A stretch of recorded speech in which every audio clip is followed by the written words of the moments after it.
Sir, अभी पिछले दिनों अमित शाह जी का दौरा उत्तराखंड में हुआ है, हवाई सर्वेक्षण किया, नुकसान का आकलन किया, तो उनका कहना है कि बहुत कम नुकसान उत्तराखंड में देखने को मिला है। आप क्या कहना चाहेंगे? बड़ा दुर्भाग्य है इस उत्तराखंड का। अमित शाह जी को गुजरात की नॉलेज होगी लेकिन उत्तराखंड के बारे में कुछ भी नहीं जानते हैं। और हवाई सर्वे करने के बाद जो उन्होंने बयान दिया है वो बहुत ही दुर्भाग्यपूर्ण हुआ है, क्योंकि इतना ज़्यादा नुकसान यहाँ उत्तराखंड में हुआ है इस आपदा से, और जिसके कहना चाहिए नतीजे आने वाले 2, 3, 4, 5 साल तक देखने को मिल सकते हैं। लोगों के मकान टूट गए, लोगों की ज़मीनें बह गई जिस पर काश्तकारी करते थे और जिस पर उनकी आजीविका निर्भर थी, मवेशी बह गए, और यहाँ तक कि उत्तराखंड में जो तराई क्षेत्र में है उनमें धान की फसल पूरी डूब चुकी है। तो पूरी तरह इतना भारी नुकसान हुआ है, बजाय कोई ठोस घोषणा करने के या कोई ठोस पैकेज उत्तराखंड को देने की बजाय, बात करने के बजाय हवाई दौरा करके इन्होंने यहाँ जो हमारा प्रशासनिक अमला है उसको भी अपने में उलझा के रखा। जो प्रशासनिक अमला मैदान में जाके लोगों को सहायता उपलब्ध कराता, तो उसको भी उन्होंने इस दौरे से उलझा के रखा, और जो हमारे संसाधन है, हेलीकॉप्टर है, सारी चीज़ इसमें अपने में उलझा के रखे।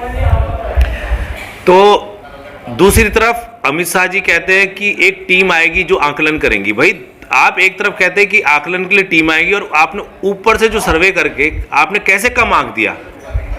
बिना आकलन के, बिना आपकी टीम अभी पहुंची नहीं है ग्राउंड पे, कई जगह ऐसे है कि इनकी टीम नहीं पहुंच पाई, तो आकलन किस आधार पे हो रहा है? आपके कमिश्नर के बयान कुछ और हैं, पुलिस के बयान कुछ और है, एडमिनिस्ट्रेशन के बयान कुछ और है। तो गुमराह ना करें, लोगों की मदद करें, बजाय हवाई सर्वे के। बहुत अच्छा होता कि सरकार बैठती और प्रशासनिक अमले से ग्राउंड रिपोर्ट मंगाने के आधार पर, और उनकी पार्टी के भी लोग हैं, जनता के NGOs हैं जो काम कर रही है, उनसे भी जो है रिपोर्ट्स मंगाने के आधार पर, क्योंकि उत्तराखंड ऐसा राज्य है जो आने वाले समय भी हमें बहुत सी आपदाओं के लिए तैयार रहना पड़ेगा।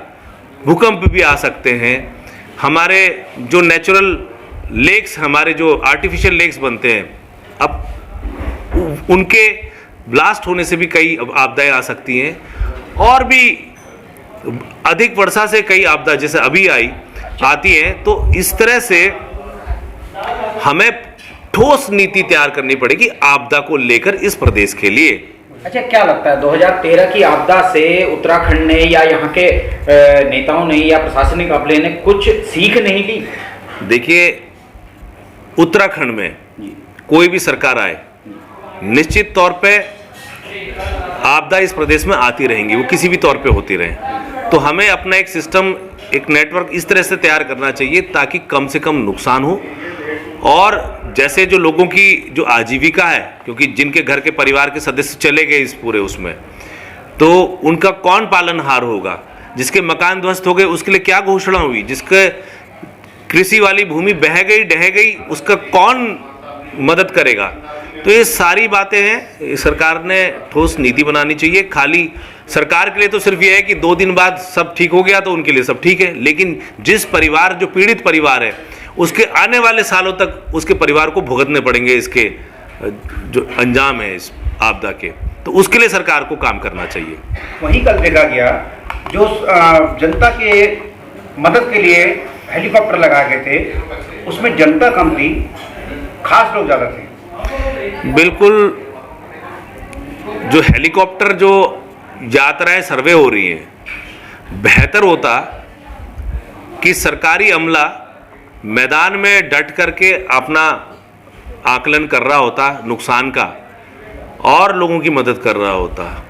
अब हवाई सर्वे के जो इनका जो आकलन इन्होंने बोला कि बहुत कम नुकसान हुआ है, ये एक अपमान, एक जो पीड़ित परिवारों की इन्होंने अपमान किया है, जो इनको ऊपर हवाई में सर्वे करके। तो इनको ज़मीन में दिख नहीं रहा है कि कितना बड़ा नुकसान हुआ है। 64 परिवार जो हैं, उनके परिवार के सदस्य चले गए, और उसके अलावा उनके घर मकान टूट गए, मवेशी बह गए, उसके बाद आपकी धान की फसल डूब गई। तो बेहतर है ग्राउंड पे काम होना चाहिए। हवाई सर्वे जो है वो हवाई ही है, हवा हवाई रहता है।